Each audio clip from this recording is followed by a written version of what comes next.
Ramon Lakbain, Ramon Lakbain, Ramon Lakbain, Ramon. Mula sa barangay, serbisyong Sambalenyo, sapat sa karanasan, tapat sa tungkulin at subok na leader.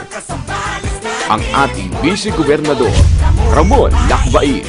Lakbain, muling iboto para Vice-Gobernador. Si Ramon Lakbain, ang taong napakabuti, handang tumulong sa atin. Tunay na napakatapat at madedikasyon. At tayo ay kanya tulungan niya ng kanyang misyon. Kaibigan siya ng lahat, laging maaasahan. Maproyekto at mayaman sa mga karanasan. Handa niya pong gawin ng ating mga pabor. Ramon Lakbain po ating Vice-Gobernador. Bon, bon, bon, Ramon Lakbain, Vice-Gobernador, kasambales natin. Bon, bon, bon, Ramon Lakbain, Vice-Gobernador, kasambales natin. Bon, bon, bon.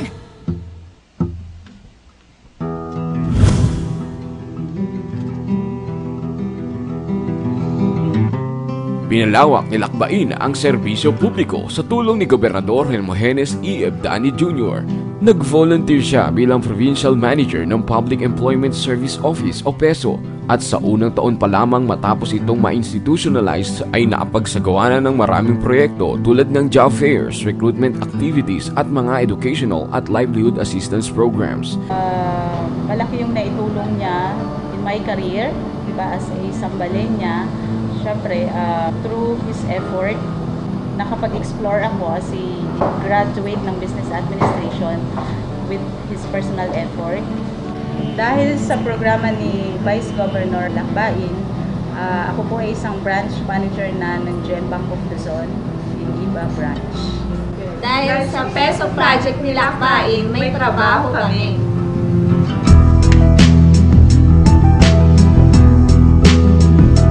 Tinanghal ang Zambales Peso bilang pinakamagaling sa buong Pilipinas sa second class province category noong taong 2011 at siya namang magiging muling pambato ng Gitnang Luzon para sa nasyonal na pagpili base sa 2012 performance evaluation.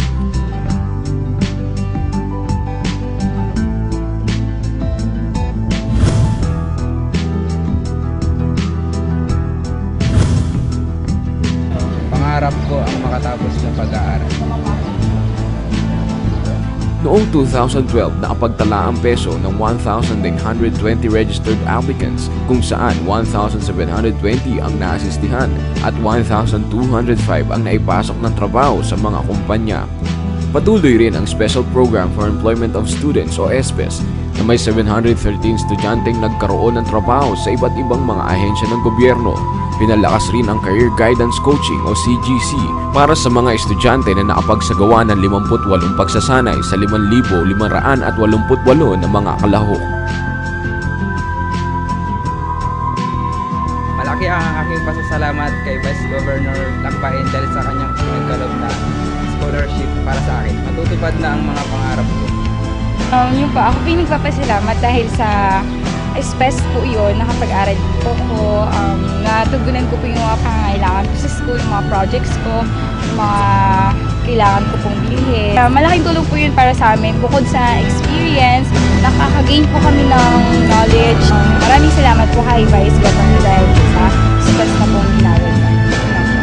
Dahil sa scholarship program ni Vice Lakbain, pag-aral kami. Sinamahan din ito ng Labor Education for Graduating Students o LEGS at Pre-Employment Orientation Seminar o PEOS. Sa serbisyong Sambalenyo ni Lakbain, marami na rin ang nabenepisyohan ng Joint Ebdanin Lakbain Educational Assistance Program at Joint Senator Pangilinan Lakbain Educational Assistance Program.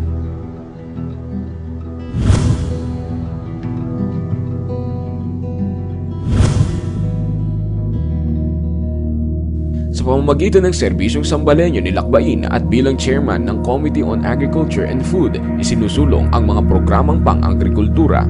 Inaugurasyonan ang 50 hectares agricultural demonstration farm sa RMTU San Marcelino at milyong educational assistance for agriculture students sa lahat ng RMTU schools. At umabot na sa 700 outlets ng butika natin. Dahil sa butika natin, mura ang gamot. Mula butika natin, pinalago ito bilang kabuhayan natin na siyang maghahatid rin ng mga pangunahing pangangailangan tulad ng iron fortified rice at iodized salt, proyektong kasama ang mga magsasaka at mangingisda. Sa hirap ng ay dito na tayo sa Mura. Nagpapasalamat po ako kay Vice Governor Ramon Lakbayin.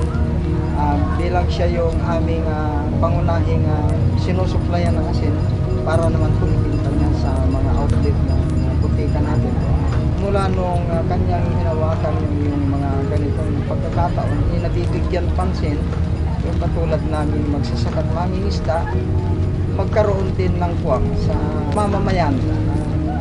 Magkakaroon po kami ng product, kanya din po na ibibinta. Maraming salamat po sa inyo, Vice Governor Lakbayin, at sa suporta po na natatanggap namin. Sana patuloy mo po kaming susuportahan. Salamat po.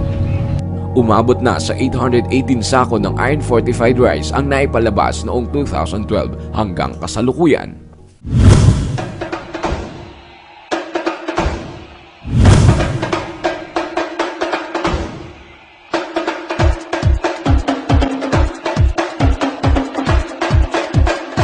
Pag maraming turista, maraming kita!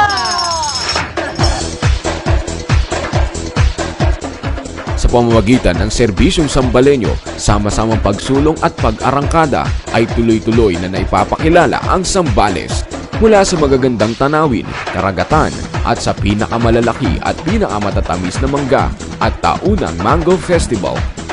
At ilan sa mga programa ng pagpapakilala ng turismo ng bawat bayan ay ang suporta sa tourism offices at sa asosasyon ng resort owners, maging ang pagsasahimpapawid sa telebisyon ng Tarawili, Lakbayin Natin ang Zambales. Umpisa na natin, Tarawili, lakbayin natin ang Zambales.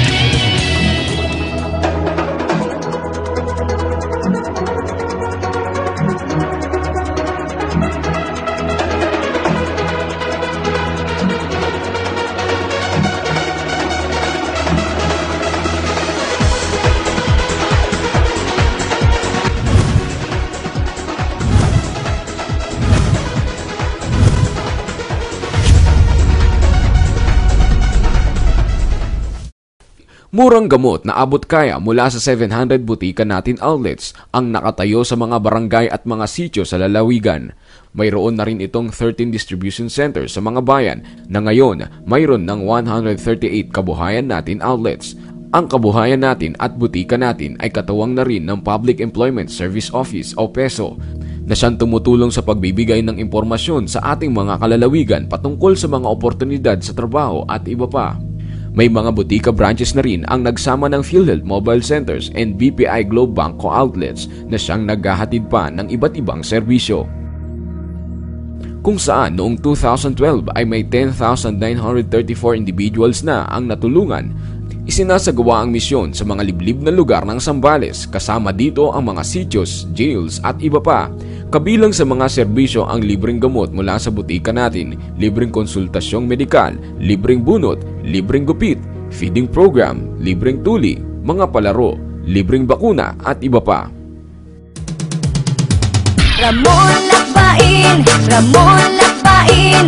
ka-probinsya natin, kaibig-ibig, malambing, ating mamahalin. Tapat ang ngangari, may malasakit, maganda ang adikain. Sama-sama makakamit, kasama si Ramon Lakbayin. Pusong Sambalenyo, tugong Sambalenyo, totoong Lakbayin, ikaw na nga ang vice-gobernador. Tunay na serbisyong Sambalenyo, muling iboto Ramon Lakbayin para vice-gobernador. Number 2 sa balota.